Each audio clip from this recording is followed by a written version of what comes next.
review and complete our public comment card from Ms. Bain, and we will call on you in the order that we receive them, which is right after these announcements. Public comments is an opportunity for the community to address the board, although there's no dialogue. All study sessions, special meetings, and business meetings of the school board are conducted in public and always offer an opportunity for the public to come before the board. Public comments are limited to 3 minutes each. Our district mission is to support each student's needs by providing the opportunities, experiences, and educational tools for their journey.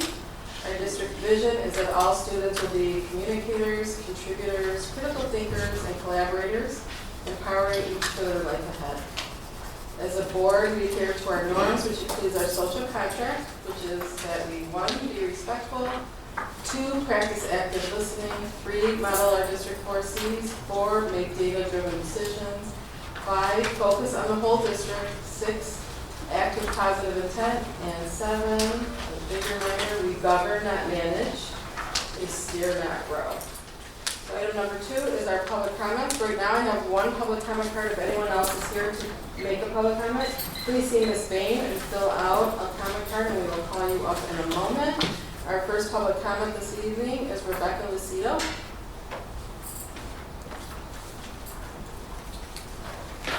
Hi, good evening. Thank you for allowing me to be here today. As you stated, my name is Rebecca Lucido. I'm reading a letter that was sent to Dr. Bazzi and the Board of Education on behalf of concerned parents of West Bloomfield. We are writing to express concern regarding the decisions to reduce the number of 4th and 5th grade classrooms at Chico Elementary from 4 to 3. Families are struggling to understand how this decision serves the best interest of students.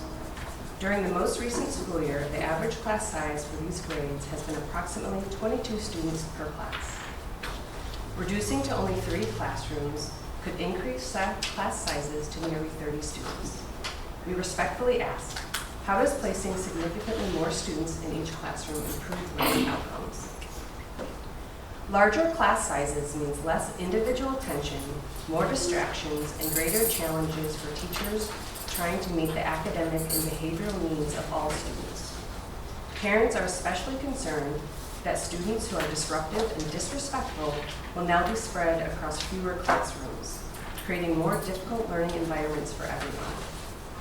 Teachers already work incredibly hard to meet the diverse academic, behavioral, and emotional needs of their students. Increasing classroom size while concentrating more challenging behaviors raises legitimate questions about whether students will continue to receive the high-quality instruction they deserve. We respectfully ask for transparency regarding how this decision was made, what factors were considered, and how the district plans to address the very real concerns families have about increased class sizes and classroom dynamics. We urge the district to reconsider this decision and prioritize the educational experience of Chico students. Our children deserve classrooms where they can learn, focus, and succeed. On a personal note, this past year, my 4th grader had a particularly hard time because of disruptive students in his class. He often struggled in the mornings because he disliked the classroom dynamics so much. This coming year, my daughter will be in 4th grade. She has received reading help since the end of 1st grade. Even with a great teacher and reading intervention at school, I still have to pay for a private tutor, and she has yet to hit grade level reading. I'm personally worried kids like her that need more individual attention from their teacher will get left behind. Thank you for your time. Thank you. Any more, Ms. Bain? Anybody else?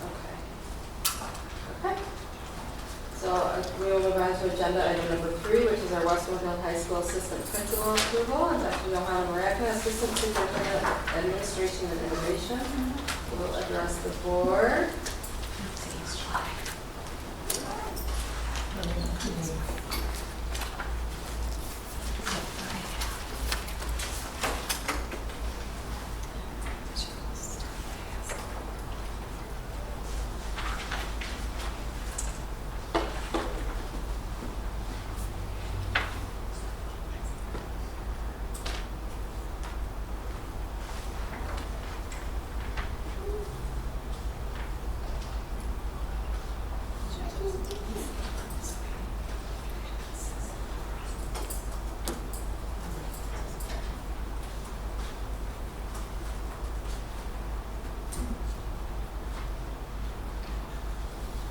Come to last, coming into sign today. Isn't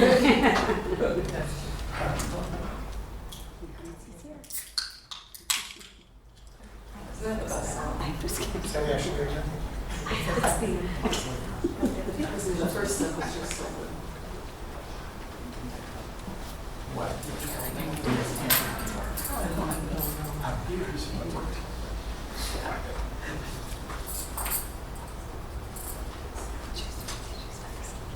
Want me to go adjust the rabbit ears, Wes? We might need to. Sorry. That was a joke for the older crowd. I was gonna say, do you have those? I actually was wondering. You probably had cables.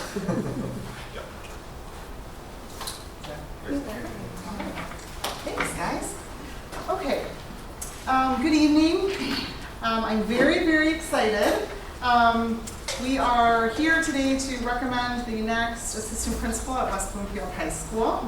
And I am really excited about our candidate.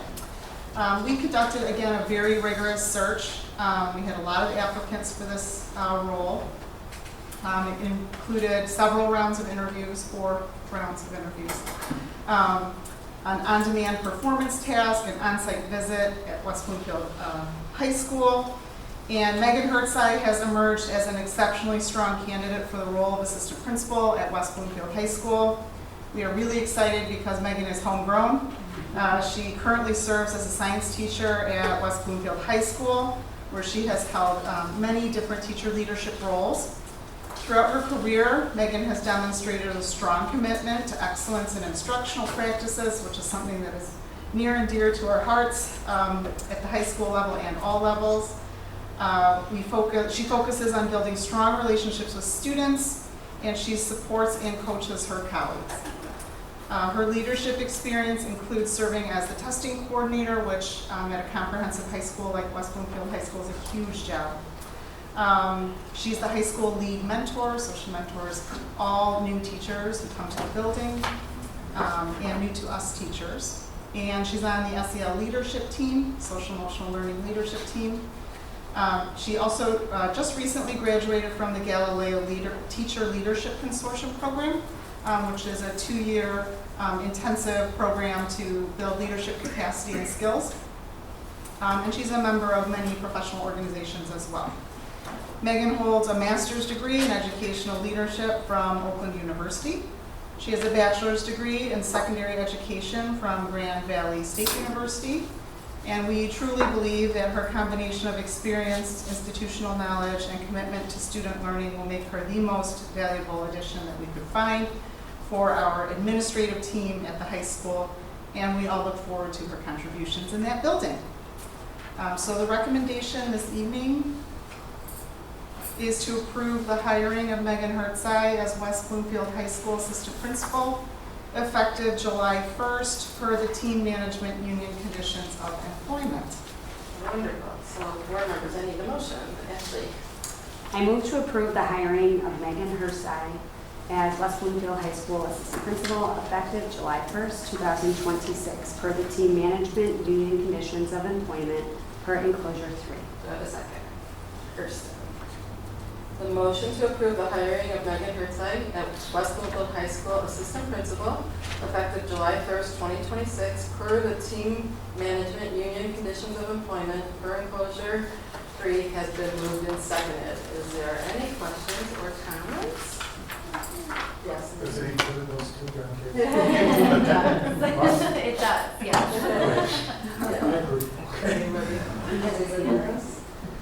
Well, I know from experience and the committees that you served, you're very well respected among your peers, and you always bring so much insight to whatever you serve. So I'm excited for the future for you and for high school. So with that, all those in favor say aye. Aye. All those opposed say no. Motion passes 5-0.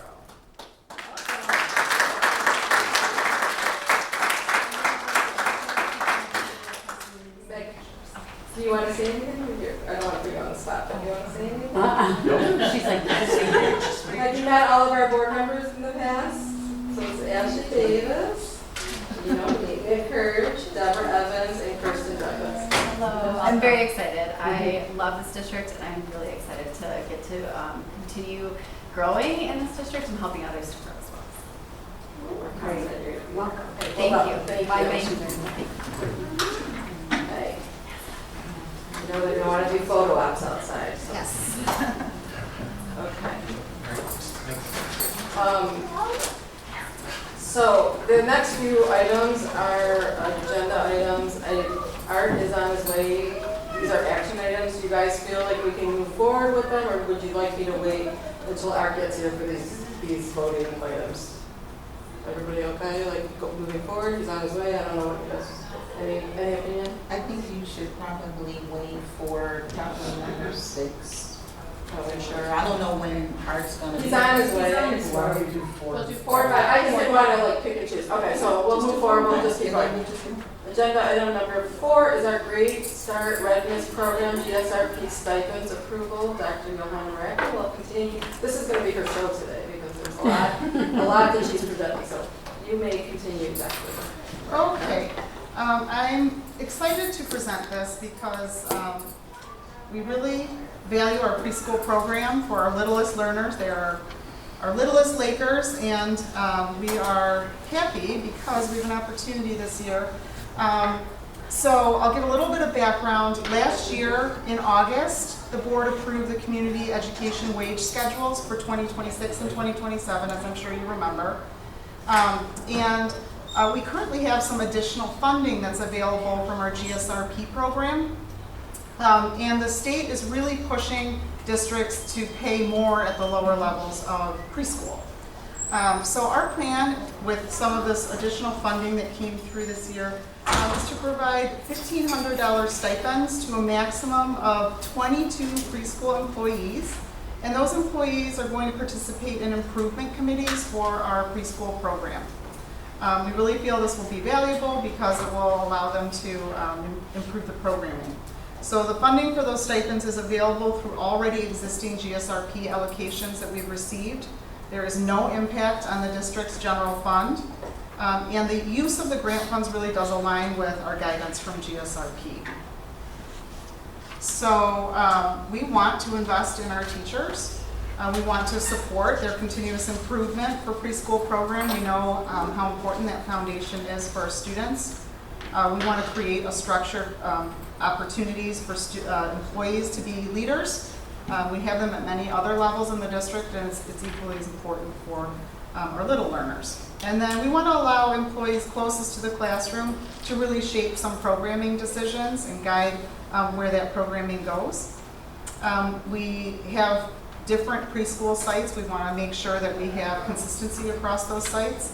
And then we, as always, want to encourage innovation and problem solving. So those are sort of the facets of early childhood that we'll be focusing on.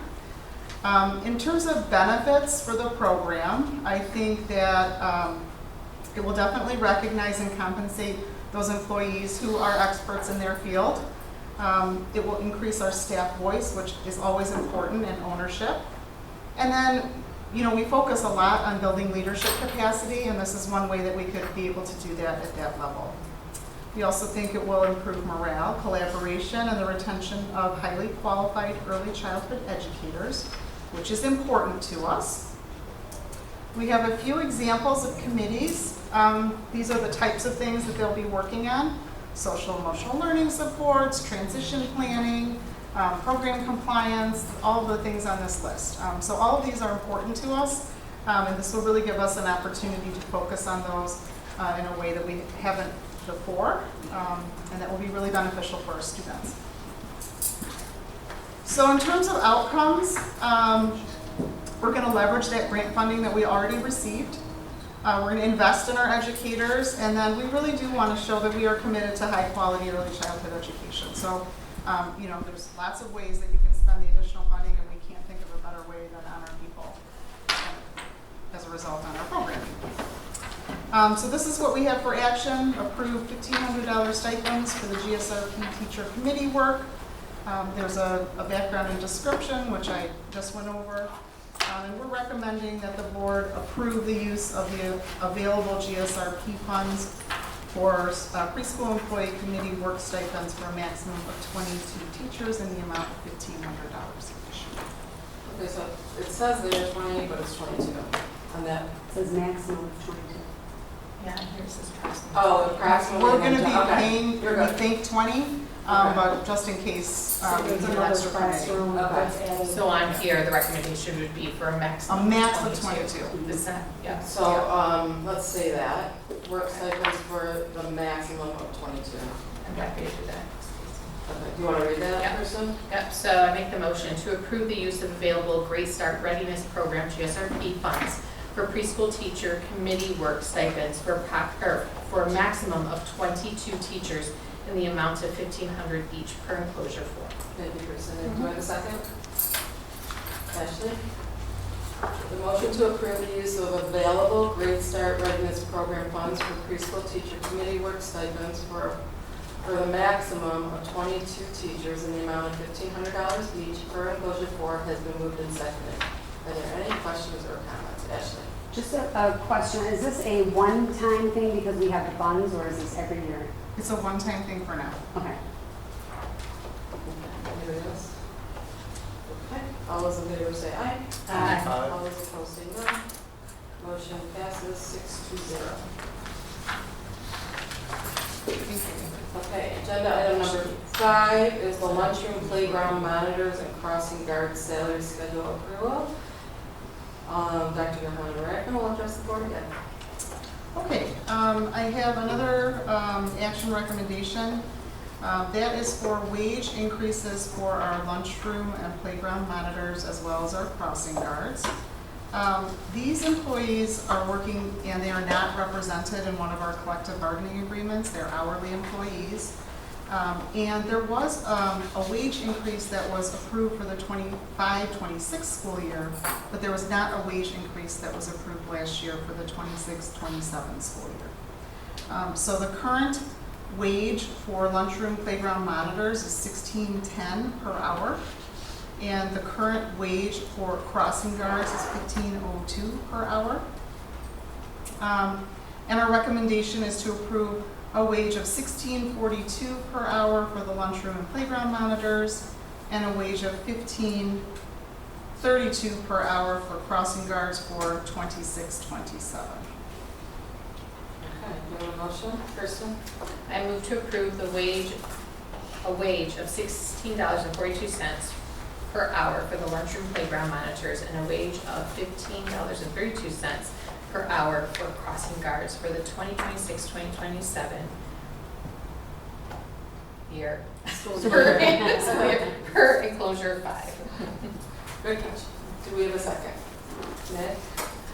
The motion to approve a wage of $16.42 per hour for lunchroom and playground monitors and a wage of $15.32 per hour for crossing guards for the 26-27 school year. Per enclosure 5 has been moved and seconded.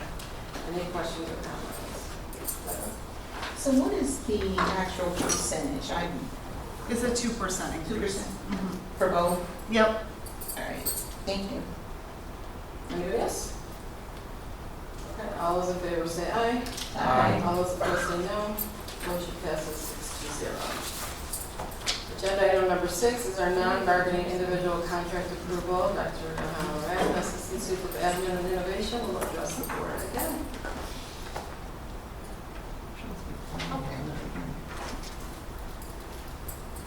Thank you. For action tonight, I have the non-bargaining unit employee 26-27 individual employment contracts before you. We have employees in the district who are not represented by a collective bargaining agreement.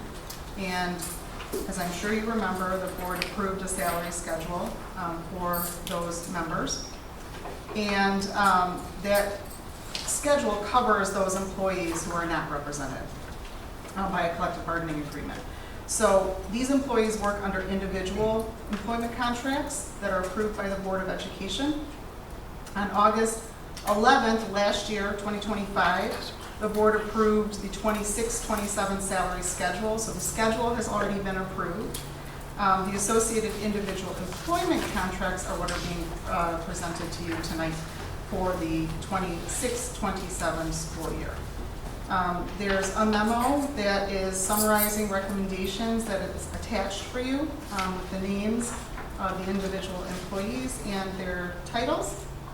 As was approved last year, this is step advancement as eligible on the schedule. There's a 1% increase to the salary schedule and an off-schedule payment of $2,500 for employees at step 5 who are not eligible for advancement, which is the same as what we did for the TMU bargaining unit.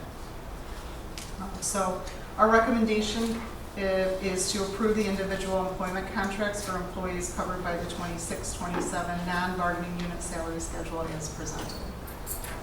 We have a motion. Art? I move to approve the individual employment contracts for employees covered by the 2026 to 27 non-bargaining unit salary schedule as presented per enclosure 6. We have a second? A motion to approve the individual employment contracts for employees covered by the 26-27 non-bargaining unit salary schedules as presented per enclosure 6 has been moved and seconded. Questions or comments? Start. Person? I do.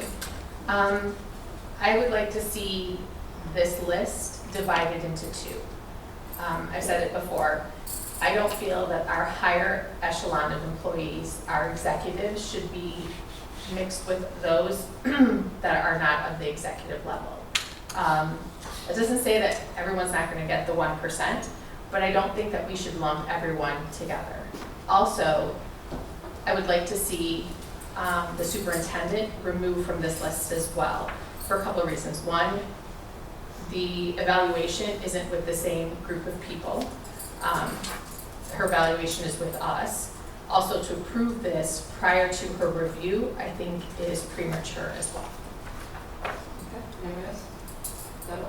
So my question is, thank you, I do agree with what you're saying, but my question to you, Dr. Malaka, is why is our top 4 earners grouped in with this schedule? Other than this is the way we used to do it, what is the rationale behind it? Well, precedent is certainly part of it. The recommendation is written the way that it is because this is the board's long-standing practice. I think it's their always practice that I'm familiar with. And changing that typical process could create the appearance of unfair treatment, which is a risk for the board. And also, if there are concerns about performance, there is an evaluation process which is used to evaluate performance. So that's the reason that the recommendation is the way that it is. So can you expand on risk for the board? Because as I said, I'm evaluating the risk for myself as a board member, so can you expand to tell me what the risk would be? Yeah, well, if we start separating out individual people, it can lead to the perception that there may be retaliation or unfair treatment.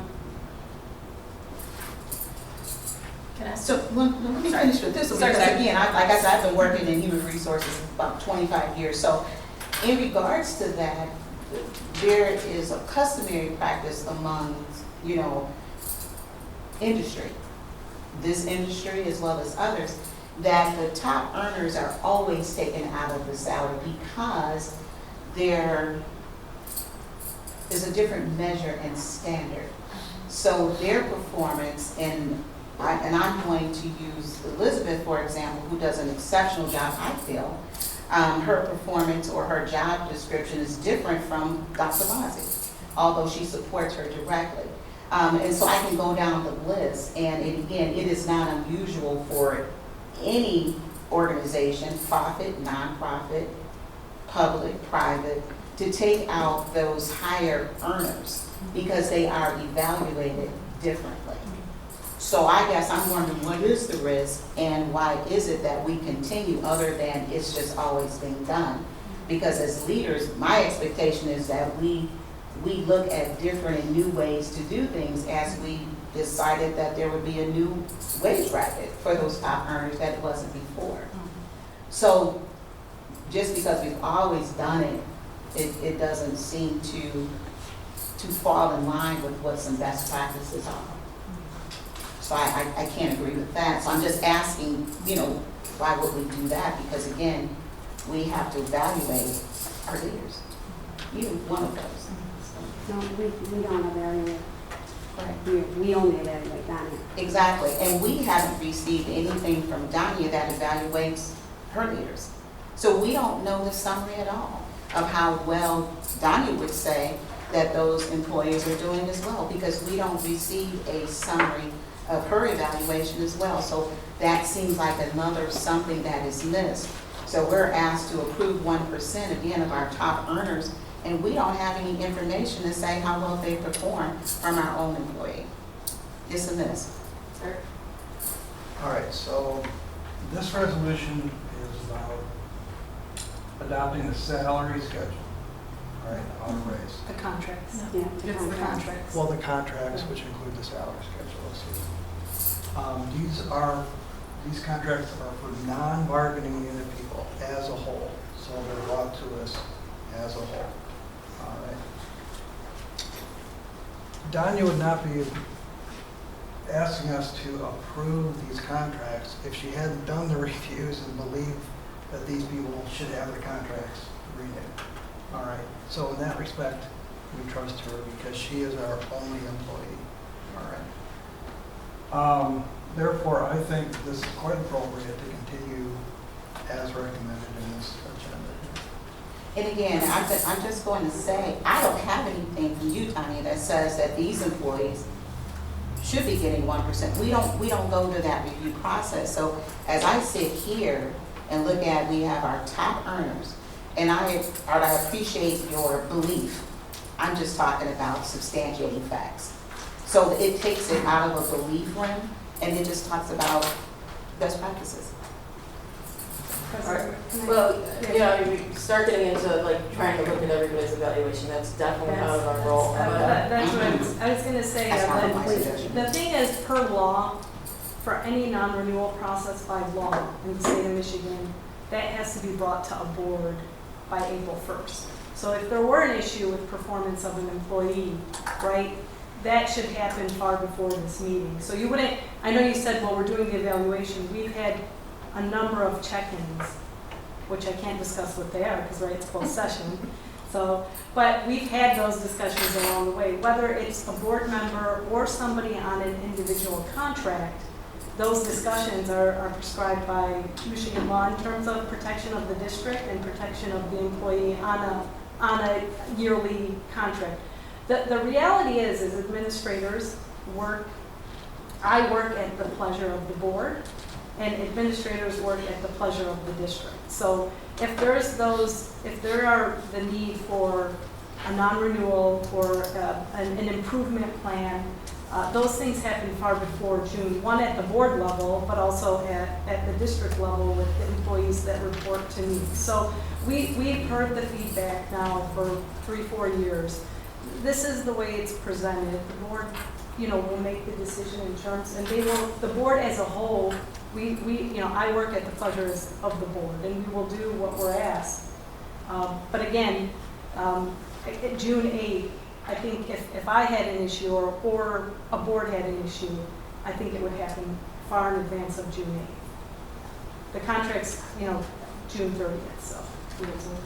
Yeah, I was just thinking, now I know all these, except obviously Danya, all these are employees of Danya, you only have one employee.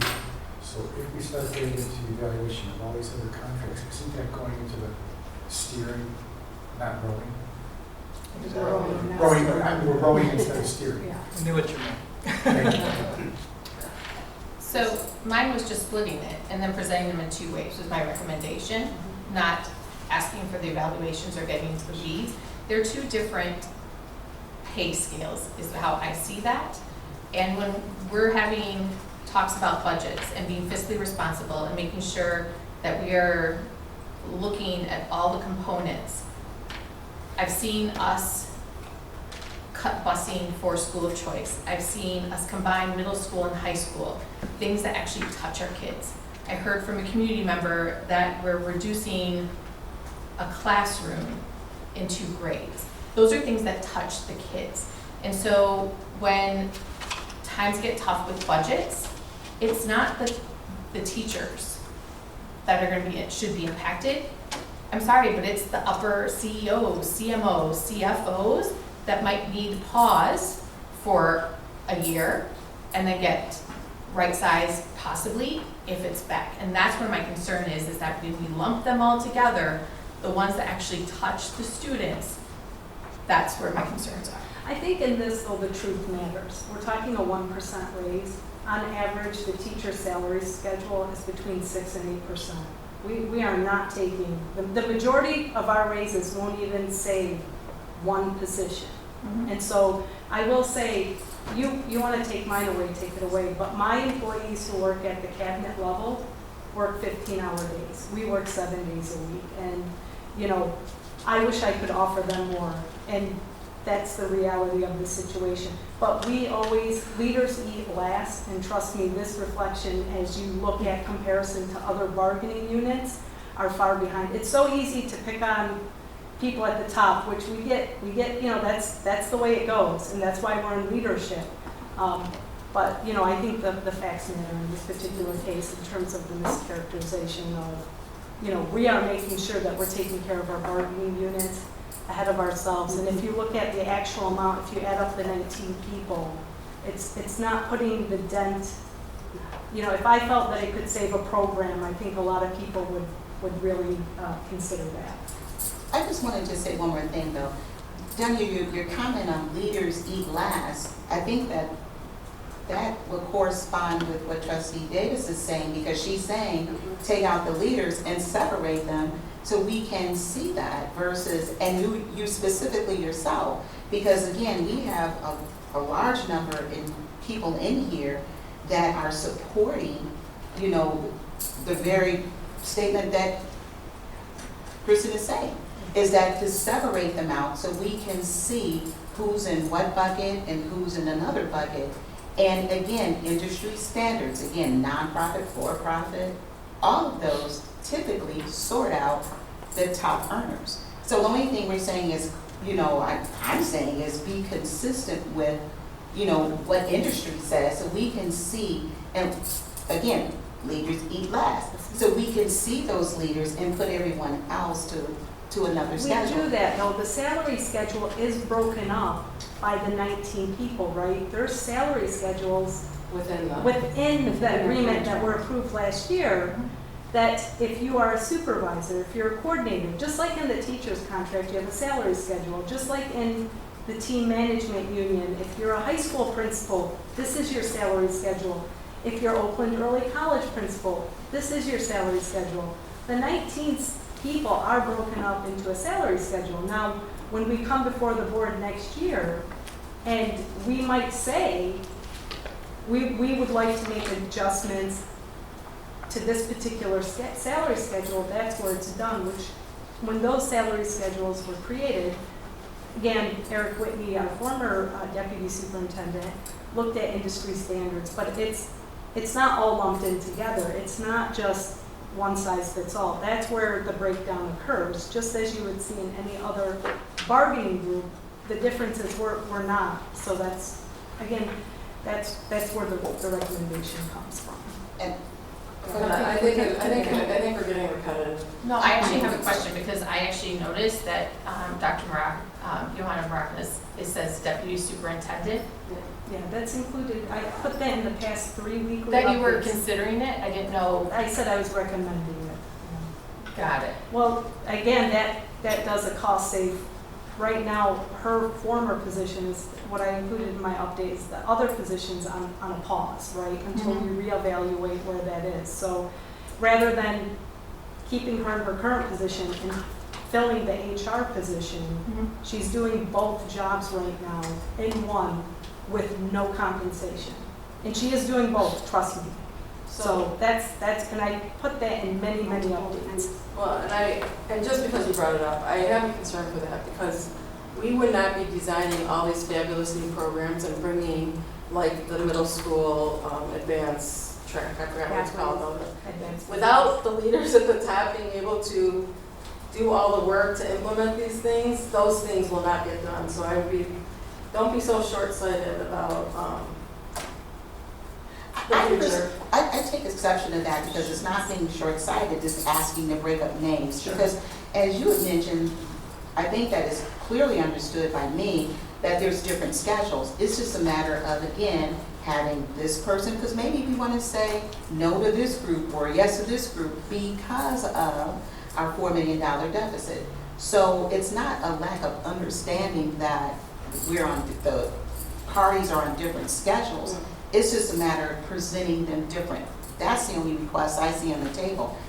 I don't see a different request other than separate by schedules. So I don't see what the difference is in that if all of them get approved or some of them don't. It's a request, I think it should be entertained.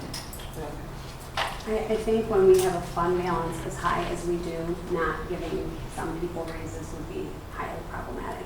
And I think you would wind up potentially losing people at the top for a very small amount of money. Well, I'm gonna And like you call said, it they do, like all of our new curriculum and all of that work doesn't happen without the admin at the top. But go ahead. All those in favor say aye. Aye. All those opposed say no. Everyone? No, Do we all say yes? it's, Okay, I didn't hear everybody's voice. So It motion can- passes 6-0. the request wasn't to say yes or no. No, it was I to get just- the breakout, so. No, it's fine. So it needs to be entertained probably for next year. We can talk about it when we do our planning for the year. Agenda item number 7 is our West Bloomfield High School Chromebook, God, I can't say that right, Chromebook refresh review.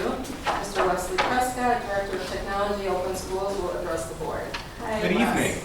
Nice to see you. Nice to see you guys. Thank you for having me tonight. So as we continue to implement our vision for technology and supporting instruction, it is time to refresh our high school student Chromebooks. The existing ones are between 5 and 6 years old. We've been having a lot of problems with them, and it's time to replace them. So the recommendation for discussion this evening, we're looking to purchase 1,500 Chromebooks for approximately $660,000. I'm still working on getting a quote for the best price, and I will have that shortly, most definitely before we vote on it. It does align with our current refresh cycle. It is part of our 2023 bond plan, and we do have it budgeted. What questions might you have? Go ahead. I just have one. Was it a year ago we had a student come talk to us to say that the Chromebooks didn't serve them in the high school, that it wasn't something that, I think a lot of it was the software that, because it blocked them from things, was got that it? it? So Yeah. so your recommendation is what you think we should be doing for all of our students? Okay, because they came and said, do you want ours? So, Well, so let me just do a refresh on this, because, and tell me if I'm wrong. Last year, they implemented some software that limits what kids can do on their Okay. Chromebook. Yeah, it's And I think that was the major source of frustration, okay, even though they do need a refresh. And we did meet with that student and had a discussion with them. Was that what it was I thought- about, the software? Yes. Okay, I just want to make sure I remember correctly. It was more about the things we put in place to keep kids on track. And it was a very high achieving student that probably didn't need those things in place, but helping him understand that not every student, perfect, Needs thank the you. guardrails. yes. Thank you. Art and then Deborah. Can I assume that this is what other school districts do in terms of having a similar replacement schedule? They're also using Chromebooks. Pricing they are paying is pretty similar to what we're paying. Yep. Thank you. Deborah.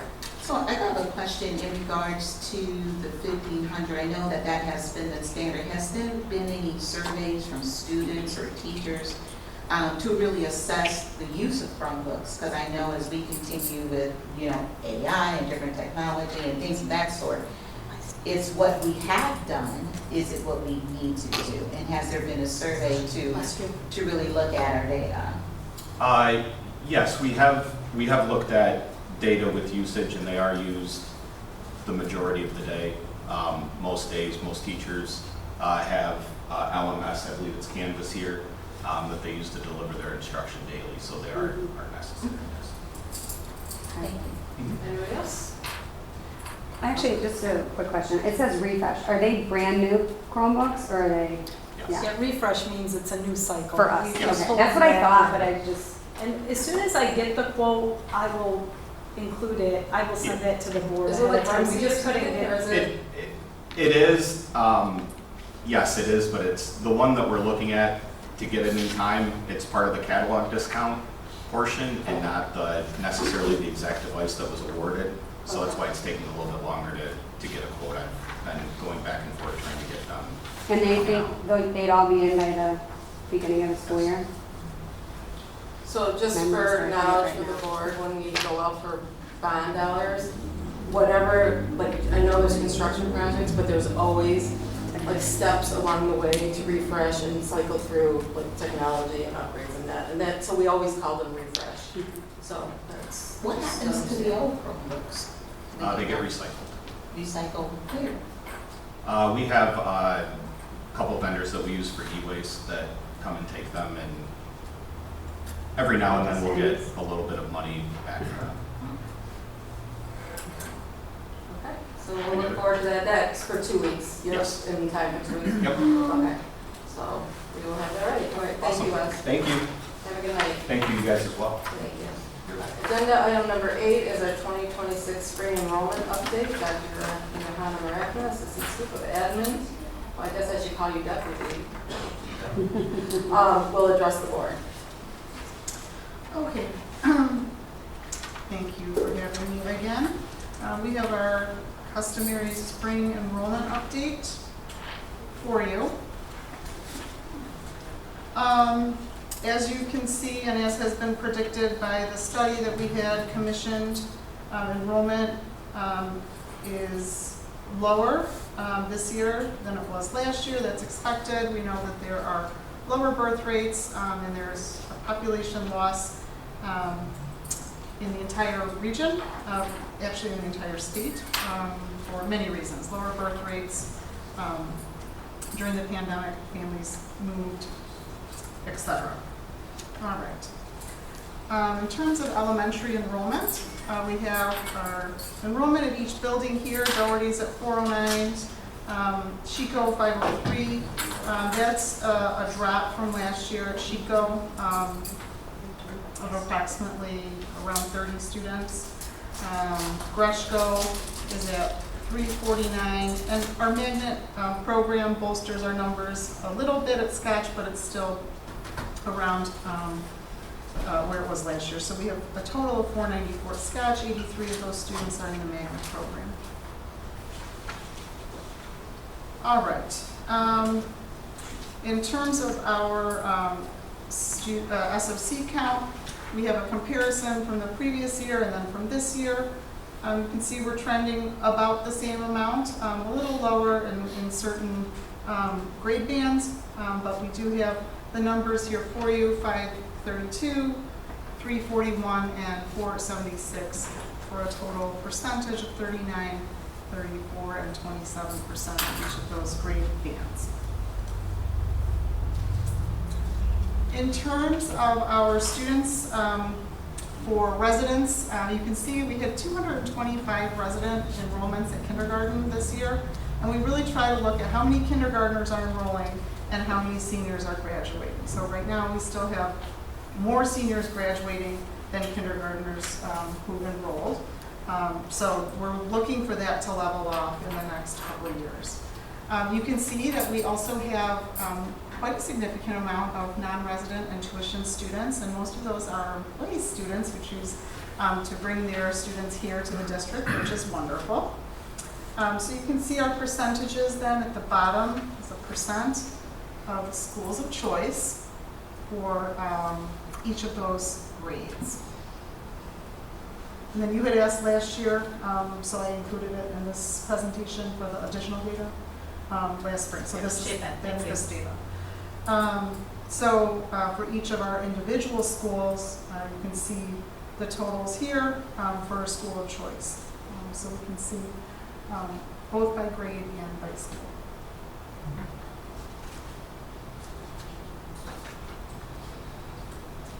And then the next next slide shows that data by percentage. So we can see our percentage of SOC for each of our elementary schools in the district. Doherty is at 23%, Gretschko 41%, Scotch at 25%, and Chico at 24%.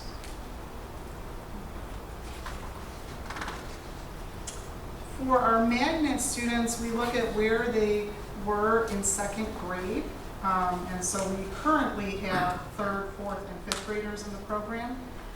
So this year we did have an opportunity to fill an empty slot with students who were new to the district.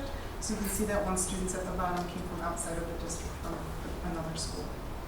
So this is where they came from. You can see the numbers are a little lopsided. That's because we used to be on the K2, 3, 5 model, and over the years you'll see that they'll even out for where they are in second grade. All right. Next, we'll move on to middle school.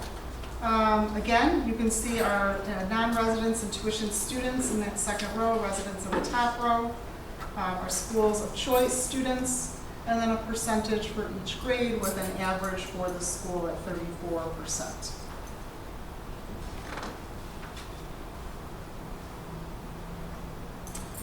At the high school, we have the same data available for you for 9th through 12th grade.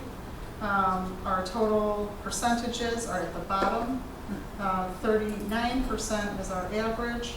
It ranges from 37 to 42% depending on the grade level. Now, you may remember that last year we presented the results of an enrollment study that we had done by Michigan State, and we're just reminding you of what that data said. The study ran from 2025 to 2030, so it's a 5-year period. So last year's data is removed from the chart. But this year, you can see starting for this upcoming school year, these were the projections that we can expect in our grades. So some of what Nancy's doing in terms of our budgeting is based off of this data from the study. And then each year we will remove the current year's data when we actually have the real data, and then either next year or the year after we'll redo the study so that we have data for the next 5 years. And we don't like to wait till the end for that. We do it halfway through. The 25, 26 data is in now. How close is that to what? It was fairly close. We lost a few more students than it said we would, but it was within a standard deviation. So, good for planning. All right, then in terms of enrollment trends from that study, this is what the study's predicting will happen for next year and then all the way through to 2030. So we'll kind of match what we see happen against what the study has predicted. But you can see a little bit of a leveling off here of elementary. You can see our high school begins to level off.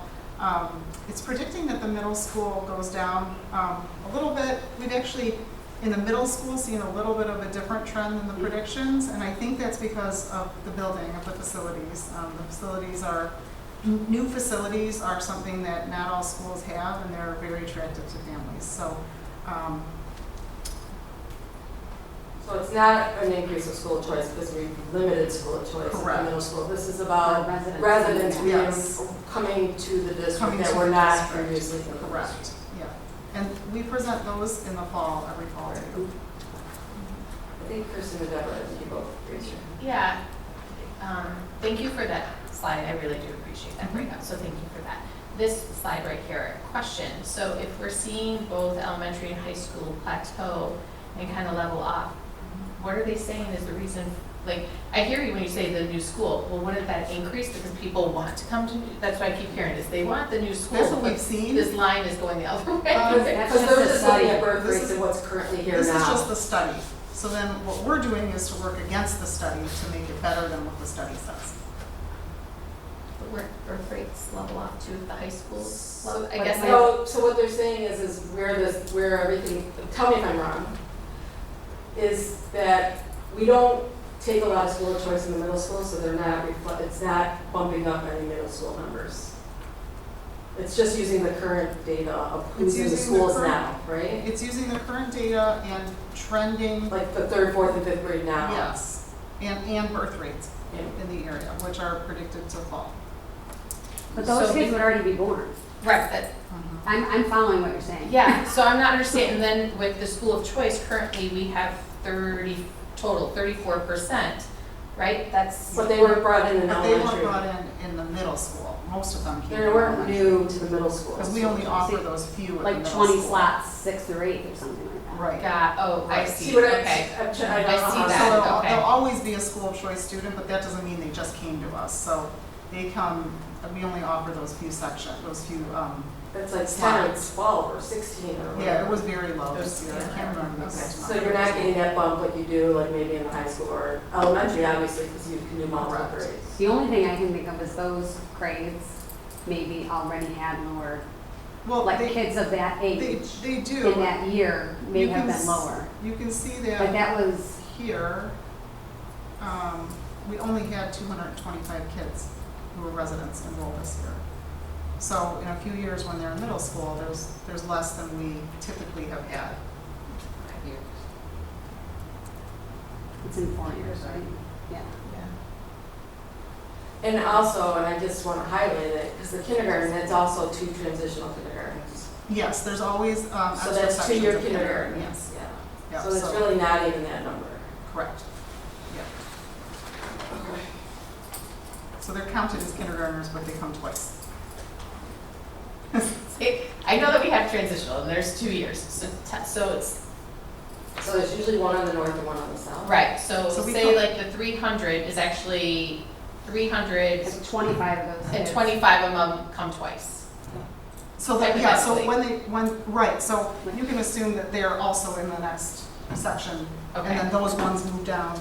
So like 300 will move on to first grade, 25 will will stay be in in that traditional Got kindergarten. it. That's right. Because Okay. they're those late birthdays, Got it, thank you.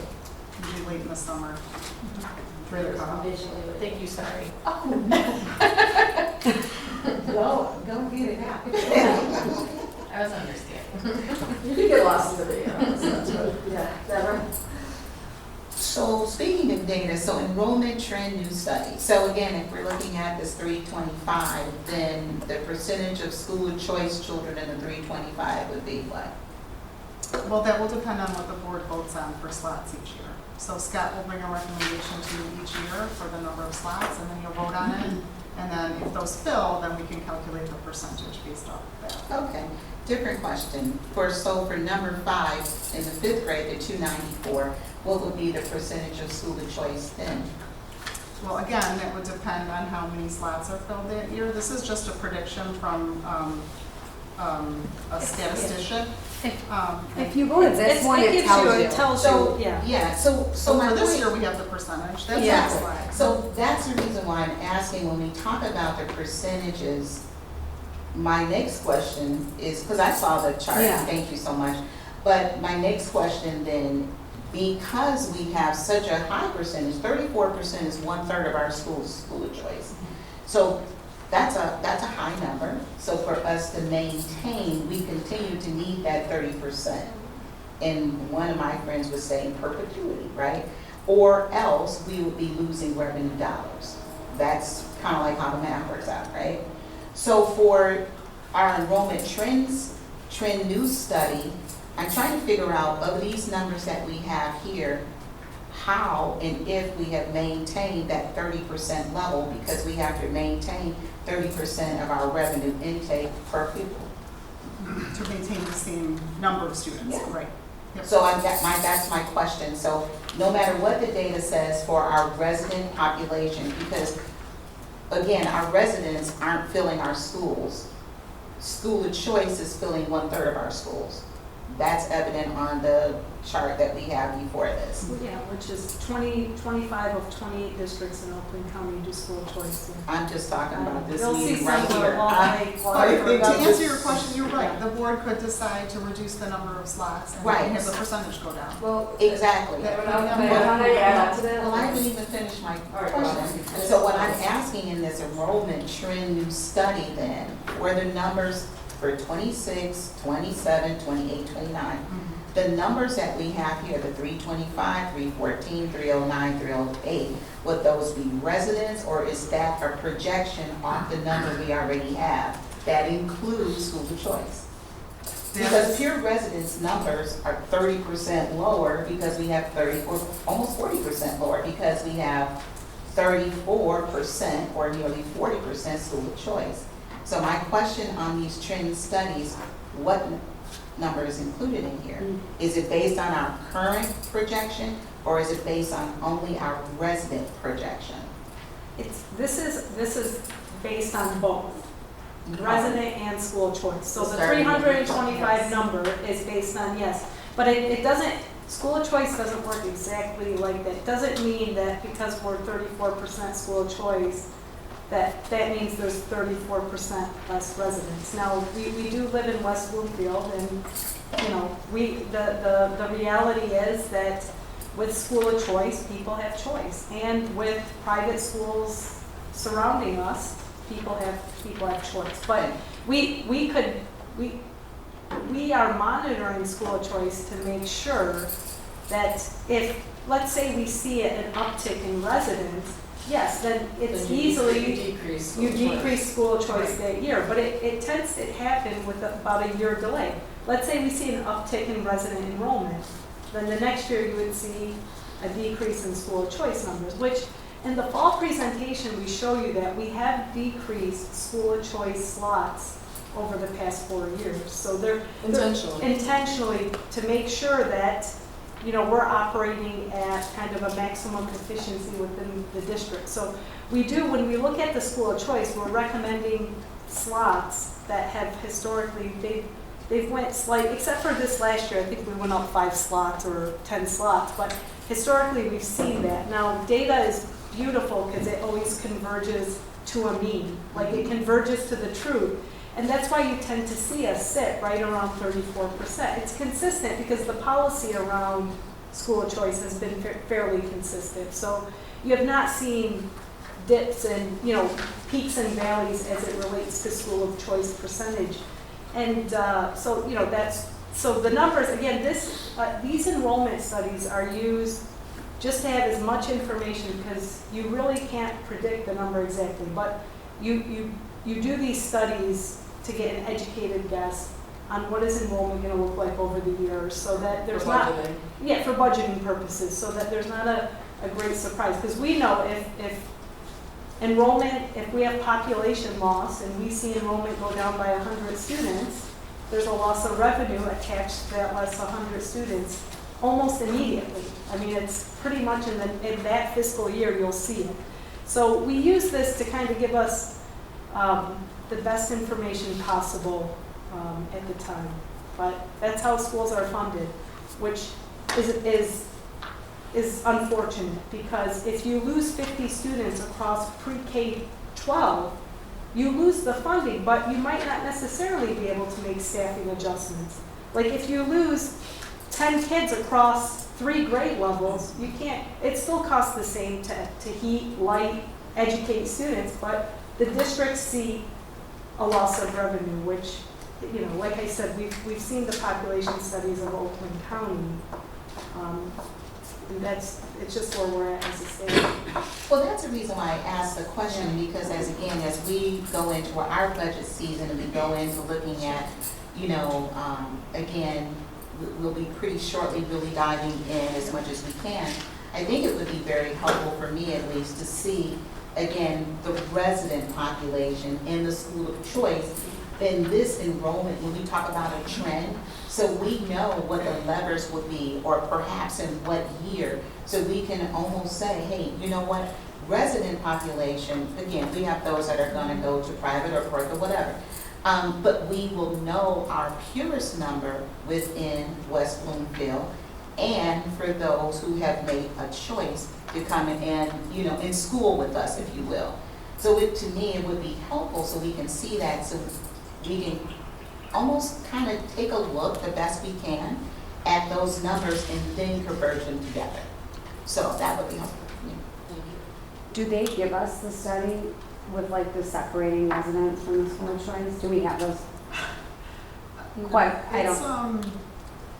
It's a large packet of data that is, It's broken into SPSS software if Yes. you've done like graduate it's a work. statistical It's, analysis. so we pull it to pull the data, but Yeah. I think let's go on to the next slide. There's some breakdown of school of choice and Yeah. residents. That- Oh, wait. that- Well, we that's- already Oh, that, did. we already did it? Oh, I'm sorry. Well, I'm late. We do have it all, of like the current, The current, Yeah, but this year we she's have saying the. like a trend. The Yeah, trend, yeah, the future. Yeah, and it That's can no be problem. used for, again, budgeting and understanding Yep. and so forth and so on. Because again, residents are residents in school of choice. You know, we have invited them, they have accepted, but they could go someplace the next year. The residents we tend to think that they, perhaps since their homes are here, they may stay. So, perhaps. But again, you know, if we have that information, it could assist us in looking at our numbers as well, because for each student, there is a revenue component tied to that. Yep. And a good time, another time besides just budgeting would be like in December when we approve the SOC Mhm. for the next Exactly, year. that's exactly right. So it would be very helpful for us, so I certainly hope we can include that. All right, so thank you for that update. We're going to go on to agenda item number 9, which is our student fee-only handbook changes for 26-27 review. And so Dr. Maraca will address the board. All right, each year, Board of Education Policy 5500 requires the superintendent to establish the student code of conduct and to ensure that it is updated annually. So that's what we're doing tonight. So we review the handbook, we listen to feedback. Different administrators have feedback from their buildings, sometimes from the community, and we keep track of those all year on a spreadsheet, and then every spring we make the changes. Sometimes they're little things like typos, sometimes they're big things, like tonight we have a few of them. You have a copy in front of you of the proposed markups. It's in markup format of the proposed changes, excuse me. So I can go through those one by one. These are the changes that we are proposing. We will update that cover page. We'll add the new date after approval, which we do every year. Compliance officers, updating names for compliance officers.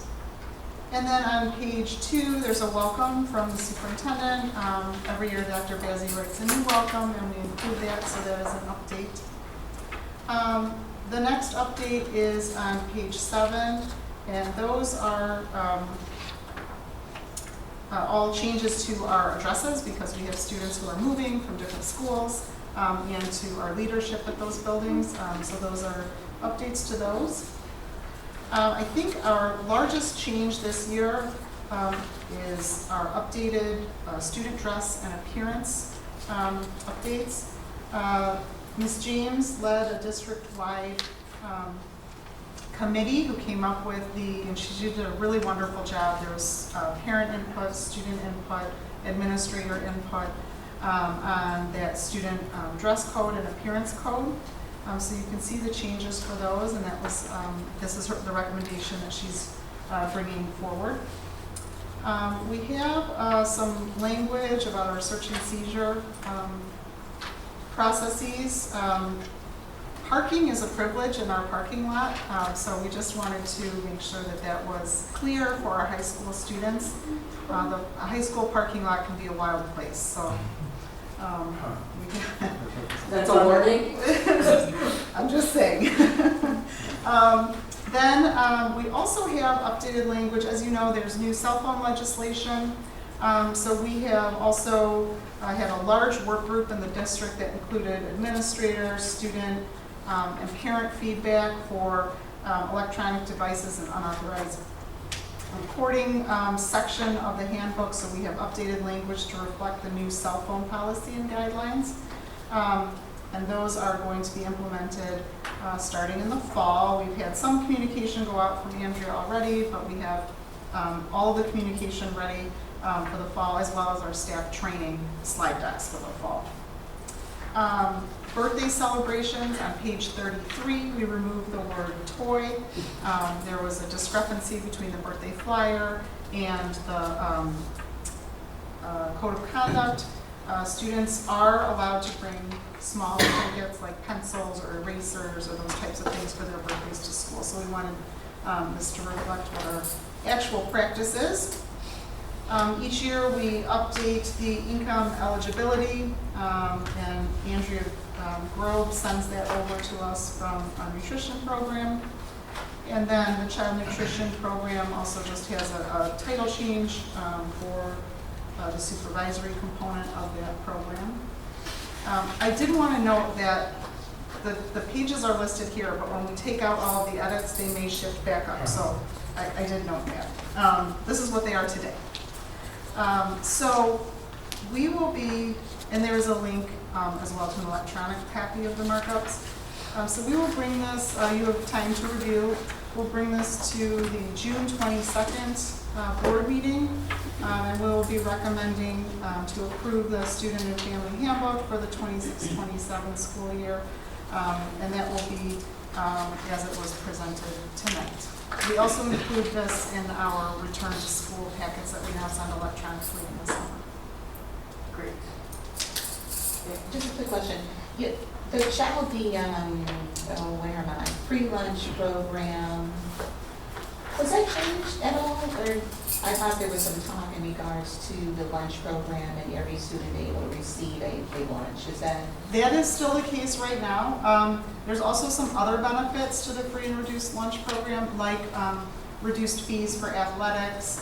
If they have a free or reduced lunch waiver, there's a reduced fee for athletics.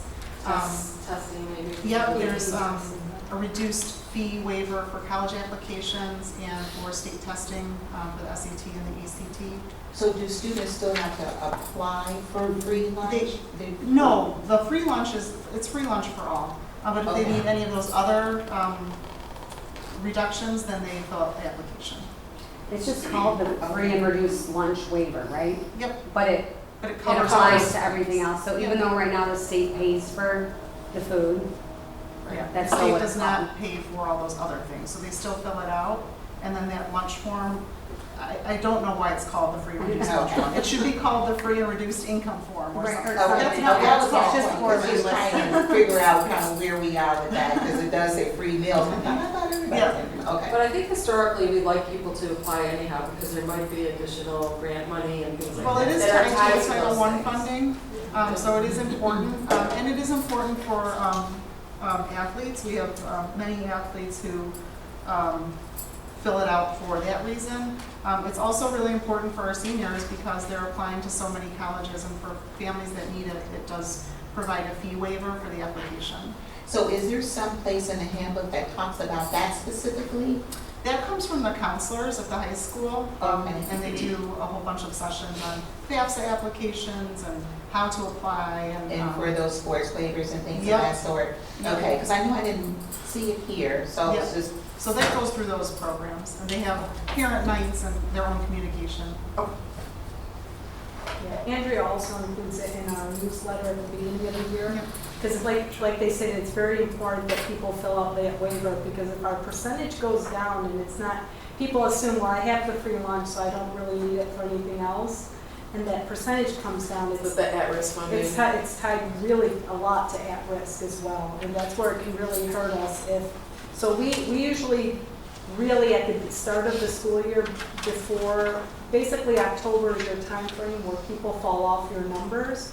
So we do a blitz and encouraging everyone to fill it out, everyone.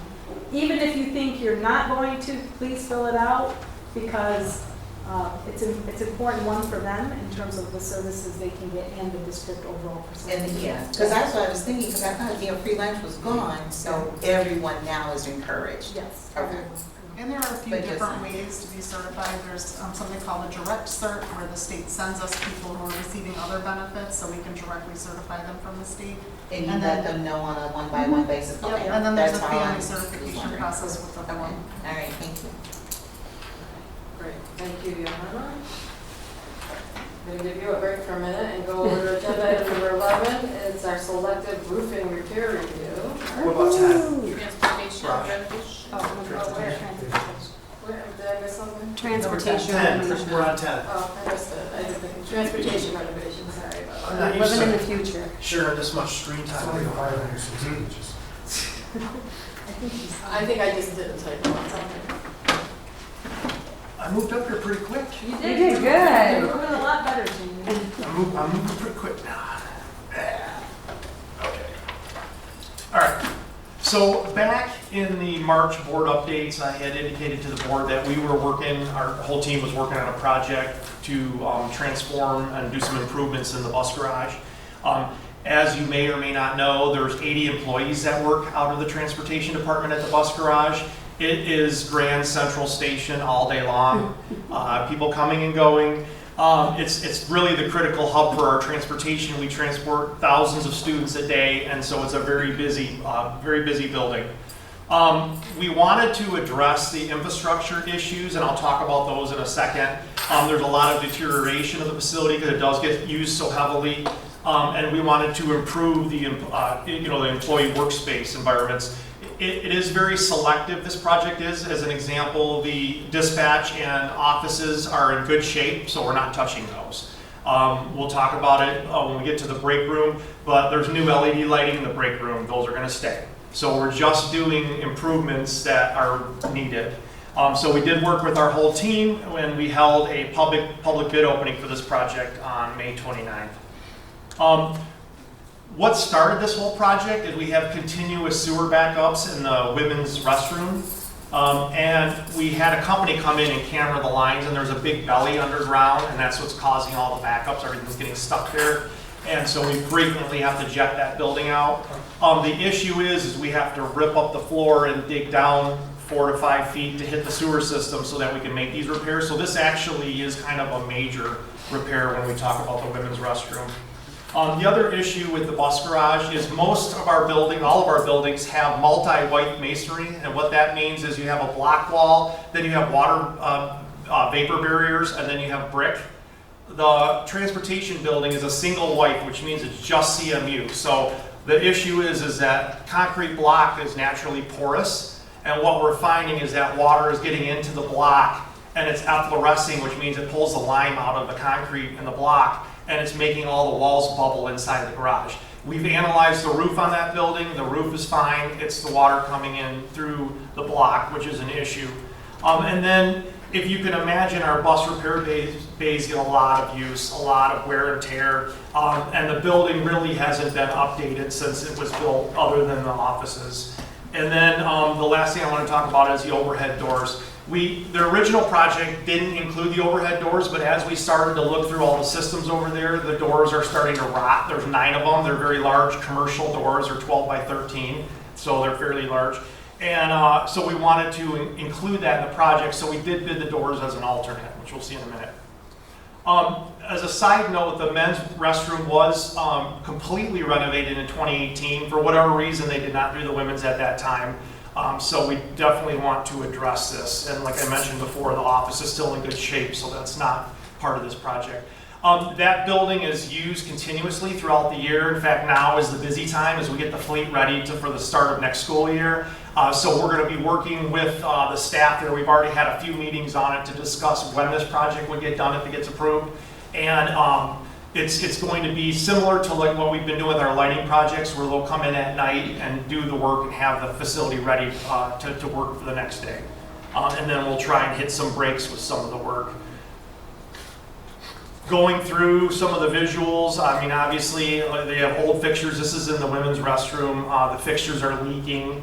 They're outdated. The walls are cracking. The fin tube radiators are rusted. It's just kind of falling apart.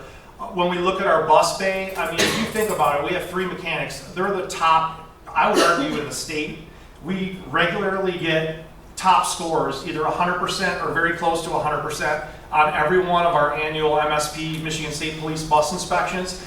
These 3 do a great job, and we want the facility to reflect that. When you walk out there, the paint's flaking, it's worn out, the lighting's not great. So this project would address all that. Essentially, the bus bay would get a complete overhaul. We would take down the existing lighting, put in all new high-intensity LED lighting, repaint the ceiling, put in new ceiling fans, and dress it up.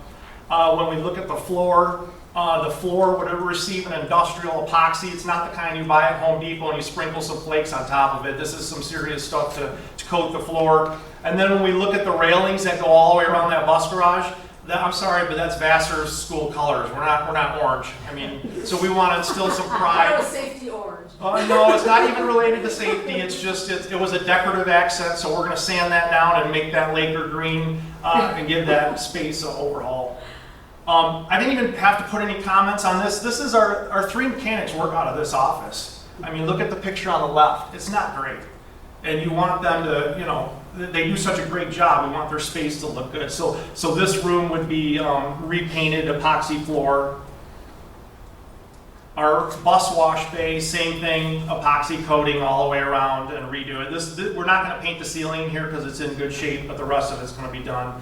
And then those rails, for safety, they're supposed to be painted yellow so people don't trip on them. In this case, so we're going to redo those. This was the single white wall that I was talking about. So you can see where the stuff's staining down there, so there is water Is it only on infiltrating. that wall that's a What's single? that? Is that the only wall that's single, or is all of the outside walls It's are? most of it. It's on both sides. So these pictures are on either side of the bus garage. The office part out front does have the brick and does have the waterproofing and everything. Okay. It's mainly in that shop area. Okay. So we would apply a colorized waterproof coating on the outside of the building. And you can see the picture on the left is the actual driver break room. And once again, there's that efflorescent where the line's coming out of the, and it basically bubbles the paint. And on the right is in the repair bay. And that's happening throughout that whole building. So we would address that. In the driver room, like I mentioned before, this is their driver lounge. The drivers spend a lot of time in this room because a lot of them, when they go off the clock between runs, they'll actually stay in here for a good portion of the day. And this is also their training room. So as you can see on the left, they have a chalkboard in their training room. So now that we're taking down the smart boards at Doherty, we're going to put up one of them and reuse one of the smart boards from Doherty in here so they have a proper training room. And then essentially address all award finishes. We wanted to put in a modern kitchen. On the right-hand side is an exhaust fan over the stove. And similar to my house, it has no ductwork, so it just blows the smoke right back into the room while they're cooking, which is great. That can't be good. No. So we brought, TMP brought their design team in, and we actually met with a lot of the staff over there, and we gave them a couple options. And this was the option they all picked.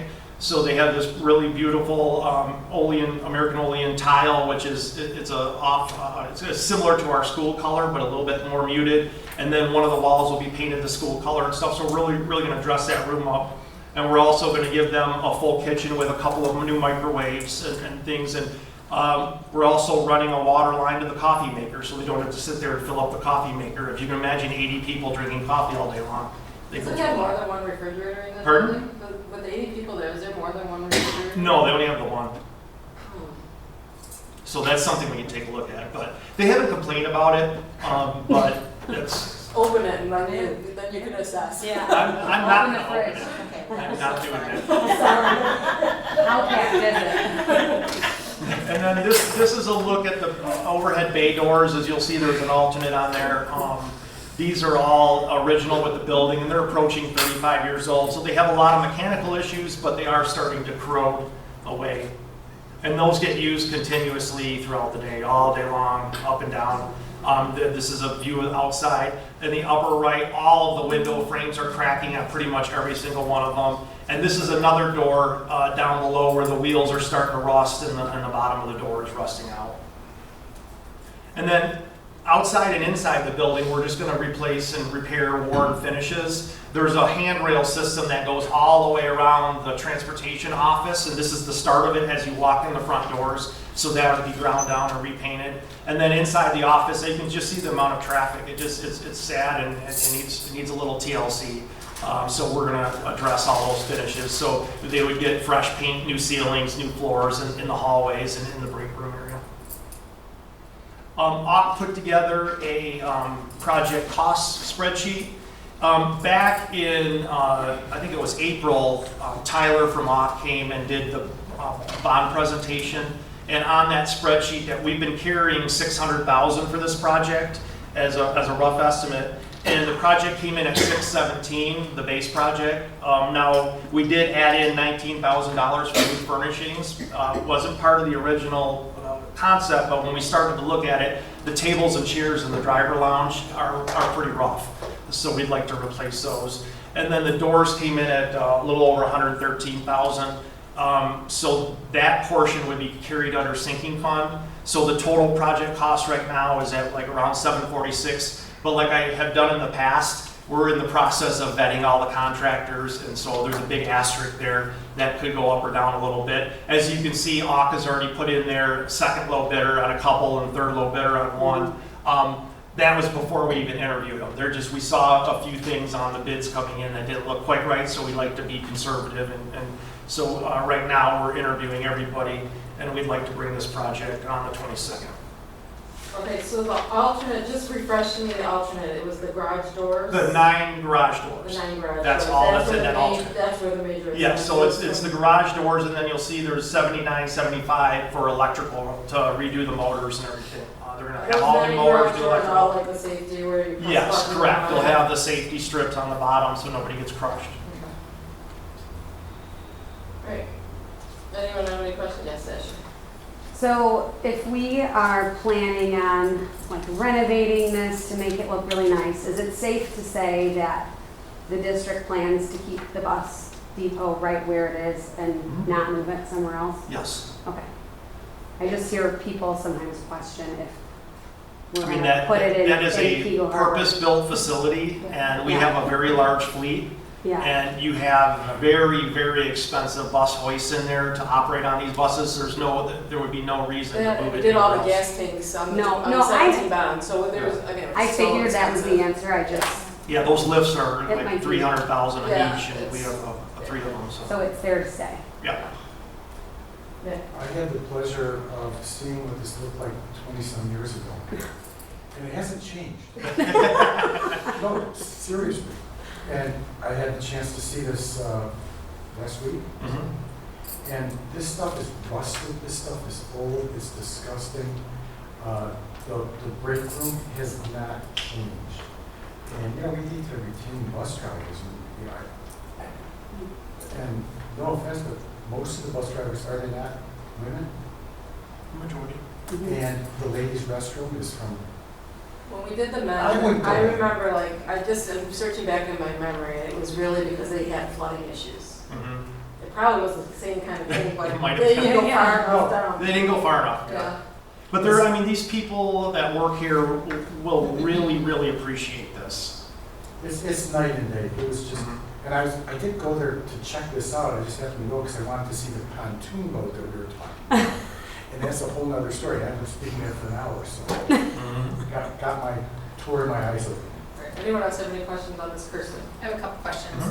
Agency PBA, is that one I'm familiar with? Oh, I'm sorry, PBA is our, it's the mechanical, electrical, plumbing engineer that Peter works at Basil. TMP. Basil was this too. Peter Bassel, they've been our engineer forever, I just listed them, sorry. No, I appreciate it. It's not Yeah, what I it forgot comes what off, and was I was exactly like, I know it, but- TNT and AUK, so, you meant, when was this building built? Ted said he thought it was 1992. I thought it was before that. I thought it was before that too, because it looks older than that, but, Okay, I was just curious, you mentioned it, so. because I asked Ted that today, and he said he thought 92, but I think I so. swear it's That gotta be, looks it looks pretty 80s to me. rough for 1992. Yeah, I I don't, probably have it in my file somewhere. Yeah. I was just, you mentioned since it was Bolton, but I didn't know what it was. You mentioned the bond and sinking fund, Mhm. and you went so quickly. Can you refresh me on how much for both? Yeah, so if Sorry. we look at, hang on, where is it? Oh, here's the detail sheet that was presented Is that in April. So we were carrying, down here, you see, under interior renovation for the bus garage, we were carrying 600,000. Okay.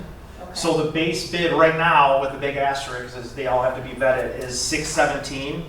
But we did add in 19,547 as an estimate for furniture for that driver lounge. The mechanics office, we're actually gonna pull furniture once we consolidate Doherty and Abbott together. We'll have enough furniture that we'll be able to supply them, so we won't, so hopefully we can beat that number, but right now we're sitting at 617 for the base project. And then the, Wait, hold on, that's for bond money. that's for bond, yeah, so we had 600 down here, you can see right here, under interior renovation of the bus garage. And then the doors, we would carry the 113,000 up here under a new sinking fund project. Thank you. That is your, Yes, thank you. Deborah? Hey, you know what, we went over some other items before. It would certainly be helpful for me that when you present this, you present the sheet that you just popped up. Mhm. And then that way we can see, because always gonna have the same question about where did the money come from? It would just be helpful if we just put it in there. So then that way we wouldn't have to bounce back and forth and The only thing I will say about that sheet, though, is it takes a lot to put that together because it's a very dynamic process. We have invoices coming in daily, we're paying out money, it's constantly changing, the interest is changing in the bank, so we gotta look up information. So it takes a lot to put that quarterly report together to get it as accurate as possible. So to do it more than that would be asking a lot of the team. I'm just saying that. no, I mean, even if you just put the Like the last most word, just recent like one. the most recent. Yeah, one. I can do that, I can do that. Yeah, Okay. because Because it's we do it technology and 4 all times that a other year. stuff. I mean, Yes. yeah, just put the most recent, Okay. and that way we can see, I will you know, include where that in it's the coming packet. from. Because that was gonna be my question too. So if we look at the 617, you're holding at the base bid, but then the contract bid award alternate is 746. Can you talk a little bit about what's driving it to that additional 100 and? So if you look at the alternate number, let me go to that page. It's the 90 garage doors. Yeah. Let me get down there. So if we look at alternate number one, let me do a slideshow here. So we have the low base bid for just the doors is 105,000, and that includes doors, tracks, motors, everything. And then we have to also include the electrician then to go back up and rewire it in. So the alternate number one for the 9 overhead doors is a combination of those two numbers. If we slide those numbers over to the right-hand side, you have percentages, like our project contingency, and that would be based on the 507 versus the 393. So basically by adding in, if we look at this line here, so the subtotal of all the contractor costs are right here. So by Right. adding in that alternate, our base contractor cost jumps up to 507, and then just carrying through all the percentages for the fees, the contingency, that's where that number jumps up. But you know what, Jenny, when I look at it though, I see the doors and I see the electrical Mhm. fire alarm, but just help me understand though, when I get the utility and permits, I go up. You know, is that because of the doors? And if I It's look at, because you have additional permits that they have to pull, and there's just more work associated with a bigger and project. then the insurance, so it seems like everything goes up just because of those doors. And that's just the way it is, but I'm looking at the correlation and it seems to be because of those doors. It's a percentage, it's just an estimated percentage. Same with contingency, we have 10%, so it's 10% based on the base bid amount versus the adding in the 113,000 for the doors. So you take 10% of that higher number as your contingency. And once again, if we don't use all the contingency, the district gets that back and we record that on that other sheet. And as so we- how frequently now, we've been working and doing a lot of stuff, are we getting our contingency back? So on a project like this of $50,000, that would be a great saving if we donate to the contingency. Yeah, if you remember, Percentage. to close out a project, we have to completely close it out. They have to have sworn notarized statements from all the contractors. Right. They have to make sure that all the inspections are done and approved. And once the project is done 100%, then we record it here. So like here, we came in 61,000 better. I think that was a scoreboard project. And on this project, we closed it out, the magnet, we came in 36,000 under, so that was contingency and fees and stuff that we got back as a district that came in lower. So far, we've came in lower on both the projects that are 100% closed out. We still haven't been able to close out the playgrounds as an example. It takes longer than. And what's that? It takes longer than you would expect. It takes a lot longer to expect because the city wants us to grow grass in an area that's not associated with the playground, so we're fighting them on that, so we can't close those projects out yet. Okay, thank you. I have one follow-up question. Yes. So we have electric buses coming. We have one electric bus that arrived. Arrived, yay! Yay. We, what'd you call it? Big Blue. Is that the The name? Big Blue, Big yeah. Blue? not blue though, It's right? not blue. Well, they do have a blue symbol that. Got it. We- Oh, my- Yeah, it's a blue, yeah, I My can pull up hybrid, a picture of yeah, it, no, yes. it's fine, my hybrid has blue too. All right, so we have to put in the charging. The charging, unit which is stuff. going in this week. So that's, we've already approved that, there's no. Oh, yeah, a long time But ago. there's no additional things that we have to do around that with this, No. thank you, okay. That is a charging stand It that's took a going long out in time the to bus do. yard. No, I know, but I was like, I'm like, Yeah. oh, what if we have to do that It too? just seems so long ago, but yeah, gotta refresh your memories. All right, thank you, Jamie. Yes. I want to go on to number 11, which is our selective roofing repairs. Yes. Our annual summer roofing Yes. projects. So every year, we analyze all of the roofs in the district. We work with a roofing consultant, Roofing Technology Associates. The districts has worked with that company for many years, RTA. And RTA has a list of all our roofs, the age, the condition. They do an annual assessment. And then also we look at where do we get a lot of complaints for water intrusion. And the two targeted ones that we want to look at this year are Abbott. I want to say Chico, but Chico's out and Doherty's in, so I'm just going to call it Abbott. And then here at ACS, we do have a small roof area, and I'll show you the areas that I'm talking about in a minute. And then, because like for instance, this building, that room that right behind that gray door there, if you've ever been in that storage room during a rainstorm, the water just cascades in, we can't stop it. There's an old rooftop unit that hasn't ran in many years, and it's rusted through, so there's no way to stop the water from coming in, so we actually have to get a crane and remove that unit and cover up the curb that the unit sat on to stop the water in that area. And then up in the curriculum area, Scott can attest to that, where Amy Quinn sits, used to sit there. So is that where the The smell we comes can't- from? What's that? Is that where the smell comes from, the water? Yes, we cannot stop the water, so this will address that. And then up in Scott's area, where Amy Quinn sits, and then over in Andrea's area. Andrea, you have roof stains up there, right? We can't stop the water from coming in. So we feel we're making it a small project, and I'll show you, let me just get right to the plans here. So at Abbott, this is the front entrance here. This is the back of the building. This was the magnet program right here, these 3 classrooms. And then you have this area here, we actually bid as an alternate, the entry vestibule. And then this entire hallway that runs along the D corridor, that needs to be ripped off and replaced. We can't stop the water. We've done patching up there. It's time. It needs to get done. So this is the diagram of actually the area that's going to be replaced. So this portion right here was bid as an alternate. We are going to recommend that we just do that right now with the entire area because it's in bad shape too. And then here at ACS, all we're talking about doing is this small area right here that I'm outlining. You can see it matches up with the drawing. And so basically Amy Quinn's office is right here and Andrea's office is right over here. Constant leaks in this area, and the ceiling tiles are stained. We want to redo that and get that straight. And then the rooftop unit that we're talking about is this little red thing right here that's all rusted out. That would be removed and patched over. So this, we took bids back on, what was it, May 5th. RTA, and we have interviewed all the contractors, and they are recommending MTD construction for this work. So this has been vetted out, so I'll bring this on the 22nd.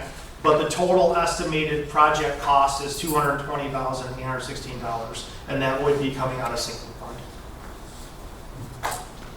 Thank you. Any questions? No, we've tried not to spend a lot of money on this No. building, but. No, we But haven't. at this point, you have to do it. Yeah. Great, thank you. Thank you. It is? Okay. Agenda item. Well, actually, so Okay. that amount though goes for the Abbott and ACS. Correct, it's Yeah. both buildings, it's both Okay. buildings. Here, if you look. No, you don't have to, Yeah. I just wanted to make sure. So just the base bid for admin was $60,000, base bid for Chico was $124,000. The alternate one, which was the vestibule, was $10,300. So the total of the bids is $194,560. We have a 10% contingency for $19,456, and then RTA's fee to oversee the whole project is $6,800. So the total is $220,816. Very good. And then we did capture unit prices in case we find rotted wood or anything under the roofing. Okay. Thank you. Agenda item number 12 is our L4029 tax rate request review. Nancy Hoover, our Executive Director of Financial Services, is up. and will address the board.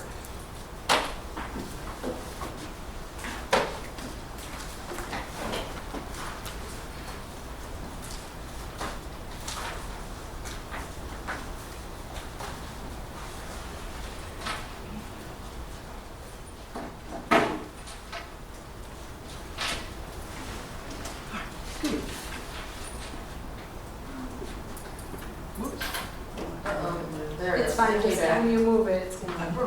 Okay. So this is our 2026 annual tax rate request form.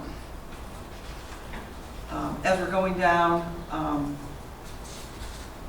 there's several, obviously we levy several different taxes. The first being our non-homestead tax. The second being our hold harmless. Then we have our sinking, and then our debt. As we'll talk about a little bit later in another presentation, but when you're looking at this form, you can see that three of our taxes, they were rolled back this year. If you're looking across the schedule at line number 6, you can see it was rolled, the first, our non-operating was rolled back by .9890.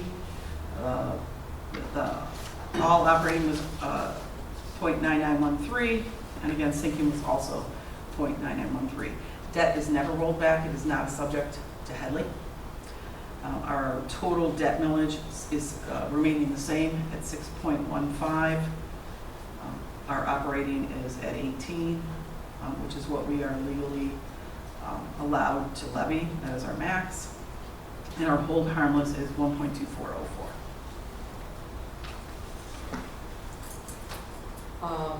So concerning Headley, we're authorized up to, so if there is a Headley, we have some room in there for the Yes, we 18 do. meals. If you So I was look just at- trying to explain that without saying it right, obviously. Nope, you are correct. If you look at, so as it goes across, you can see what our original millage was in column number 4. Then number 5 is what it is. It becomes permanently rolled back. Then you see the next is our Headley millage reduction fraction. Then column 7 is then what the new permanently reduced rate is for this year. We do not get rolled back for truth in assessing. That's not our area. And then column number 9 is our maximum allowable levy. So I say that because sometimes we've had to go out to restore our 18 mills, but we are right now in a good position, not having to go for another election to restore the 18 mills. Correct. And that's something that we monitor. I go out and do projections, and I'll throw in, hey, what if we got rolled back by this amount or this amount? Like, where would that put us? Just to make sure that we're always able to levy our 18 mills. Because again, if we did not levy 18 mills, we will not get our full foundation. Okay. Anyone have any questions on that? Okay, thank you. So we'll move on to agenda number. I have a question. Yeah. So if we look at the taxable amount of, at the very top for all properties, that is the all properties in Oakland County, and then the 599 is just for our local school district. No. Okay. The 2.7 million is the total of the entire West Bloomfield School District that you can levy sinking fund on, and you can levy operating mills on. The 599, 497.68, that is what we can levy hold harmless on. Okay, so when we talk about what's coming up on the enhancement millage, then we would levy on the 2 or on the 599? The enhancement millage is levied on the entire millage, or the entire taxable value in Oakland County. So neither. So that would be, on this sheet, is that value here? Or would it be on a different sheet? Because again, we talk about us being levied in our particular district, right? So we estimated it'd be around $4 million or so. And then $3 million would come back to us. So that $4 million that was estimated, that would come from our local taxpayers, is it levied on either one of these dollars? It's levied on all properties. All properties. So the 2.7. So the 2.7 mills. That's why I just asked you, you said no, so, because I'm asking for the No. enhancement village, would it be? Your the first 2 question points? wasn't related to the enhancement millage. Okay, so anyway, on So the yeah, for the enhancement millage, it would be it the would 2 be million. levied on the $2.7 million. So So that would be our number. And that's how we get to the $4 million we estimated. Yeah, 'cause it's 1.5. Is that makes correct? sense. Yeah, it's 1.5. Okay, Yeah. all right. 1.4. Is it 1.5 or 1.4? 1.5. 1.5. Okay. Okay, thank you. Okay. Agenda item number 12 is, or 13 is our final budget amendment and original budget, and to continue on. Where are you? Okay, yep. There we go. And then it's like,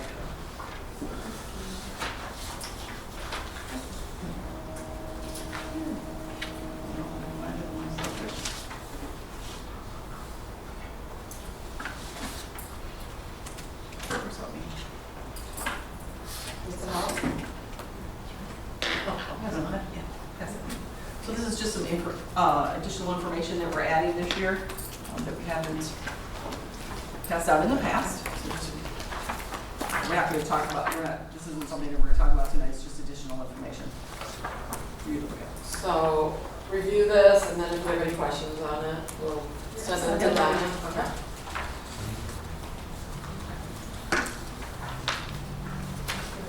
Just background information, it's not, a lot of it is historical.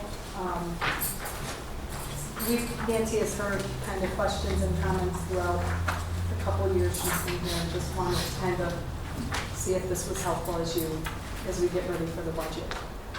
Okay. Thank you. So my question would be then, are we going to use this information as we go through the budget? Everything's, that's historical, a lot of that is past. Okay. But everything with regards to the budget's included in consent. Yeah. So set this to the side, is what you're saying? So this is right Yeah, now? yeah, it's just information. additional information. For Because more we had knowledge. 2 weeks before the budget hearing. Again, it was just being proactive to give more information. Okay. All right, Nancy, you're on. Okay. Whenever you're ready. So the first slide, this is our proposed general fund budget.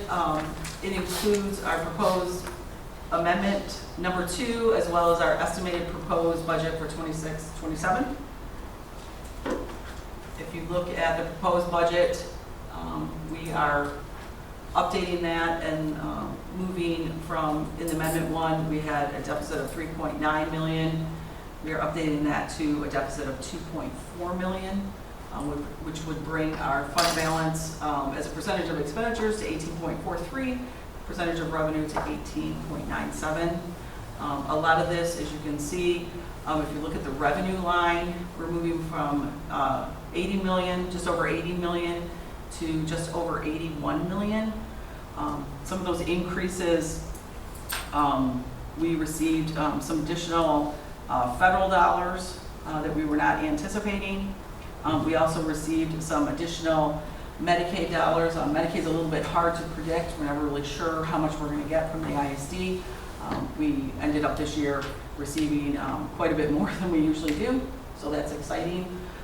That we're getting reimbursed for those services that we are performing for our students. So those are the couple big areas that went up. You can see the expenditures they went down a little bit. A lot of that having to do with just truing up and looking at where we've actually been spending. We're almost near the end of the year, so that we can see some areas that we're not going to spend this year. Moving to the proposed budget, the big change there, you can see the revenue is down quite a bit. It's down to just over 75, almost 75.5 million from the 81 that we're estimating to end the year with. A lot of those changes, a lot of the reduction, number one, the first thing is we're looking to have a reduction in about 200 students, or 195 is what we'll get paid on. We have quite a few grants that we will not receive, that we are not anticipating receiving next year. They've said that we will not receive them. One of the bigger ones, 147L, was a MIPSERS contribution that they gave us to help offset the 3% health cost. Our district received $532,000 for that. They will not be, they have in all the plans, governor, state, house, they have said this is repealed and they will not be giving that money again. We also have a reduction in 147A2, which is our normal cost offset. Between the two of those, it's about $300,000. And there's some other grants. We received an education compensation or educator compensation grant this year that was just under $700,000. That is not in the budget for next year. Section 35N, Raising Innovation, Literacy Improvement, these are all grants. So this is where you're seeing the reduction in revenue. Also, our UAL is going from 15.51, I have it in the slide, 15.51 down to 15.02 to 13.51. While this doesn't have an effect on the fund balance, it does reduce the amount of revenue we get, and then it reduces the amount of expenditures as well. So when they change that UAL percentage, you're really seeing over the years, I mean, it has been as high as 20%, it's been down to 10%, and that really makes our revenue and our expenditures fluctuate back and forth. And again, it doesn't affect fund balance, but it does make the numbers look different. And just so everyone remembers, that's the pass-through to offset retirement, yeah. So this is, again, we just spoke about this in L 4029. This is showing our millage rates that are supporting our general fund. Our operating non-homestead is 18 mills. Again, there's no change. Our operating homestead, which is our hold harmless millage, there will be a reduction of 0.1855, which is a factor of, again, hold harmless. You can only levy $627 per student. If we're anticipating a reduction in students, then the amount of hold harmless that we can levy goes down. As well as we had a higher increase last year in the number of students that we had anticipated losing. And so then you have to make an adjustment for the money that you collected in the prior year. So if you have less students than we projected, you make an adjustment to this year. So that's why we see the reduction in hold harmless millage. So just the question, explaining there, when you say a reduction in students, is that a reduction in overall students or a reduction in students for our resident population? Overall students.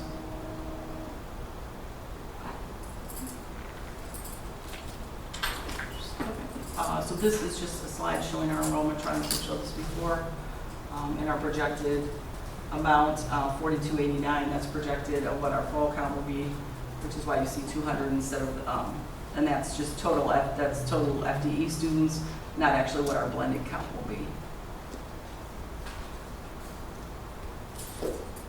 Okay. Some of our major budget assumptions, again, we talked about it, a decrease of 195, that's the blended student count. We're anticipating again that we're going to get Medicaid funding an additional amount next year, an increase in AVRIS funding. Our foundation revenue, each of the three plans has shown a $250 per pupil increase.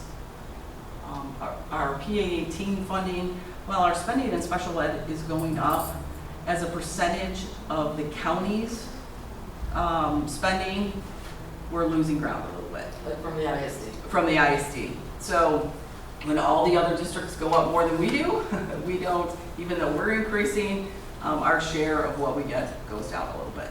So that's why we're seeing that reduction there. Can you explain that again? Sorry.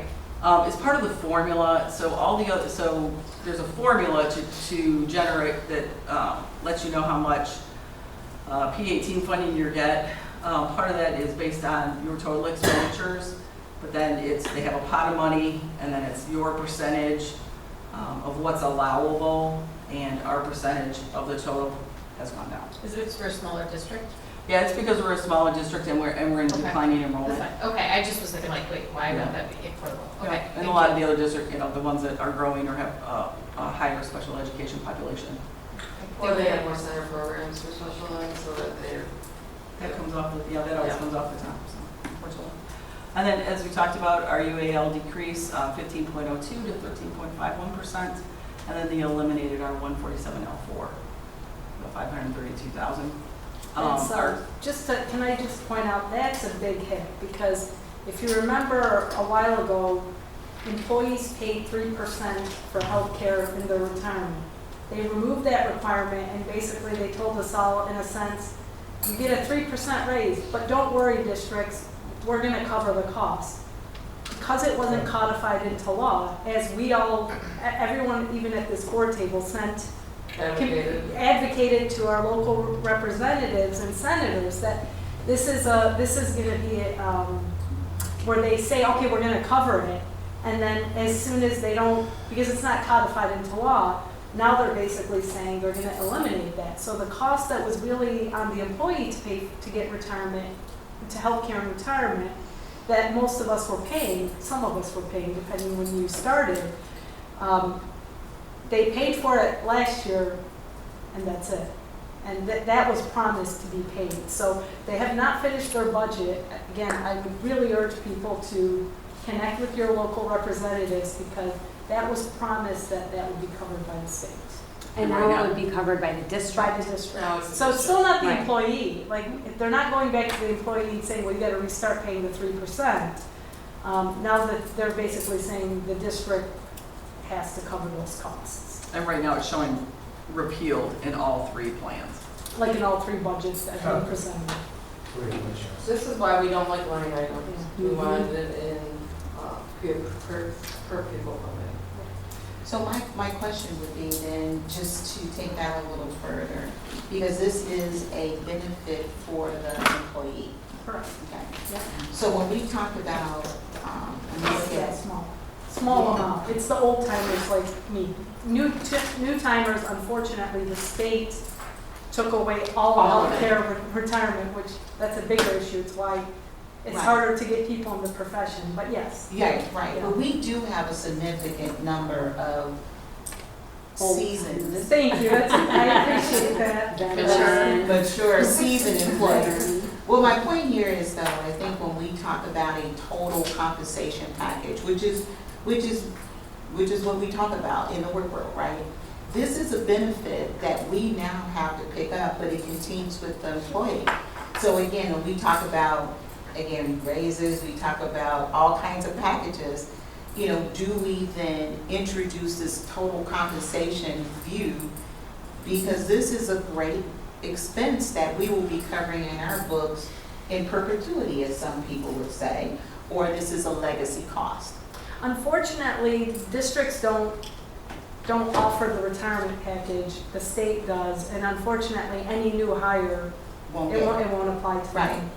But again, just to understand, because $532,000 is a significant amount of money to build and bank into the budget as we move forward, right? Yeah, it was- Because we're gonna have it's to helpful. cover that. We have to cover it. Yeah, Yep. so just again, just to, when we go through and talk to our seniors or, you know, tenured employees, have them understand that this is a benefit and we're covering it, you know, as we move forward within negotiation talks.